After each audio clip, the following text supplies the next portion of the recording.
Good evening. This is Mr. Briggs, and I would like to read for you tonight How the Grinch Stole Christmas by Dr. Seuss. Every Who down in Whoville liked Christmas a lot. But the Grinch, who lived just north of Whoville, did not. The Grinch hated Christmas the whole Christmas season. Now, please don't ask why. No one quite knows the reason. It could be his head wasn't screwed on just right. It could be perhaps that his shoes were too tight. But I think that the most likely reason of all may have been that his heart was two sizes too small. But whatever the reason, his heart or his shoes, he stood there on Christmas Eve, hating the Whos, staring down from his cave with a sour, grinchy frown as the warm lighted windows below in their town. For he knew every Who down in Whoville beneath was busy now hanging a mistletoe wreath. And they're hanging their stockings, he snarled with a sneer. Tomorrow is Christmas, it's practically here. Then he growled with his Grinch fingers, nervously drumming. I must find some way to stop Christmas from coming. For tomorrow he knew. All the Who girls and boys would wake bright and early. They'd rush for their toys. And then, oh, the noise. Oh, the noise, noise, noise. That's one thing he hated. The noise, noise, noise. Then the Who's young and old would sit down to a feast. And they'd feast and they'd feast and they'd feast and they'd feast and they'd feast. They would feast on Who pudding and rare Who roast beast, which was something that Grinch couldn't stand at the least. And then they do something he liked least of all. Every Who down in Whoville, the tall and the small, would stand close together with Christmas bells ringing. They'd stand hand in hand, and the Whos would start singing. They'd sing and they'd sing, and they'd sing and they'd sing. And the more the Grinch thought of this Who Christmas sing, the more the Grinch thought, I must stop this whole thing. Why, for 53 years, I've put up with it now. I must stop this Christmas from coming, but how? Then he got an idea, an awful idea. The Grinch got a wonderful, awful idea. I know just what to do, the Grinch laughed in his throat. And he made a quick Santa Claus hat and a coat.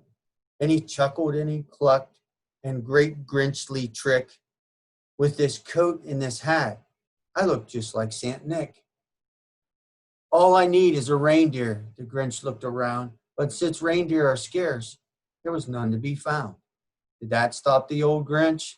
No, the Grinch simply said. If I can't find a reindeer, I'll make one instead. So he called his dog Max, and he took some red thread, and he tied a big horn on top of his head. Then he loaded some bags and some old empty sacks on a ramshackle sleigh, and he hitched up old Max.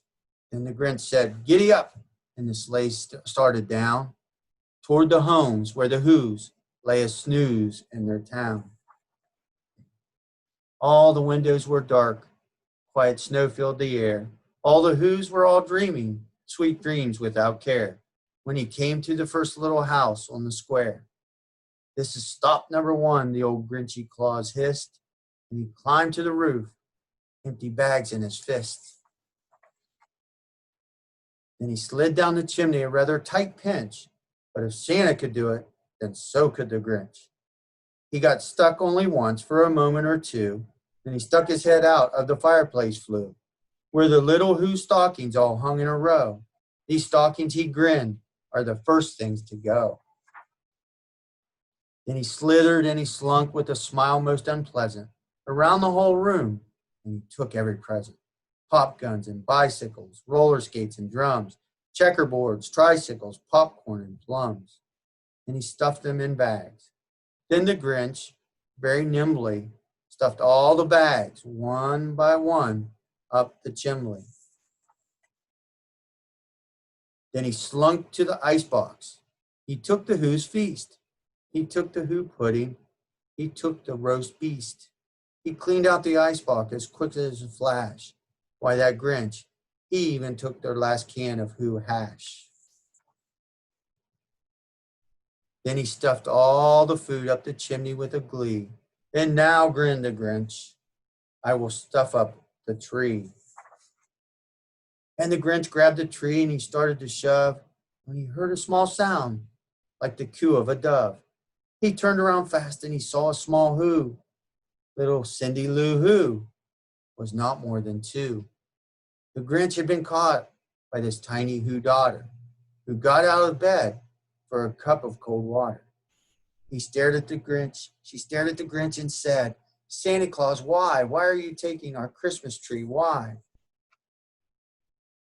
But you know that old Grinch was so smart and so slick, he thought up a lie, and he thought up of it quick. Why, my sweet little tot, the fake Santa Claus lied. There's a light on this tree that won't light on one side. So I'm taking it home to my workshop, my dear. I'll fix it up there. I'll bring it back here. And his fib fooled the child, and he patted her head. And he got her a drink, and he sent her to bed. And when Cindy Lou Who went to bed with her cup, he went to the chimney and stuffed the tree up. Then the last thing he took was the log for the fire. And he went up the chimney himself, the old liar. On their walls he left nothing but hooks and some wire. And the one speck of food that he left in the house was a crumb that was even too small for a mouse. Then he did the same thing to the other Who's houses, leaving crumbs much too small for the other Who's mouses.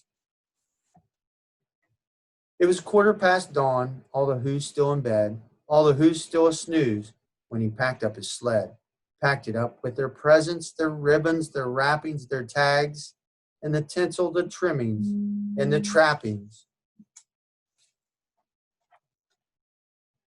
3,000 feet up the side of Mount Crumplet, he rode with his load to the tip-top to dump it.